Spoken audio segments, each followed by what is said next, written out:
America has always wanted to suck Latin America into its orbit, and when it doesn't suck, it blows. I'll put it that way. It's the Monroe Doctrine, isn't it, that the Latin American subcontinent is the United States of America's backyard.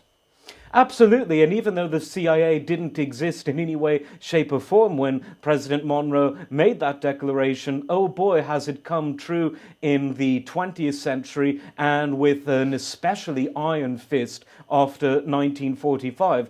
We've got to remember that throughout Latin America, it was American banks that eventually superseded the European banks, and American companies that run roughshod over any semblance of civilian sovereign government. Look at Central America alone, for example. This is where we get the term Banana Republic from, because it was the United Fruit Company that was powerful, 10 times more powerful than the individual supposedly sovereign governments, and where the banana plantations were. This includes Nicaragua, Guatemala, El Salvador, Honduras, Costa Rica, and all of these countries. When the United Fruit Company telegrammed Washington and said, there's some leader who has this crazy idea that he wants to tax our revenue, that he wants to regulate our operations, that he wants to make us pay better than semi-slave wages to the workers, you've got to do something about it. And this led to U.S. intervention after U.S. intervention, and this is even before the CIA was invented. By the time we get to the era of the CIA, we get coups in Guatemala sponsored by the CIA, all right-wing military coups against democratic or left-wing governments. So you've got Guatemala 54. In 53, you had it in Colombia.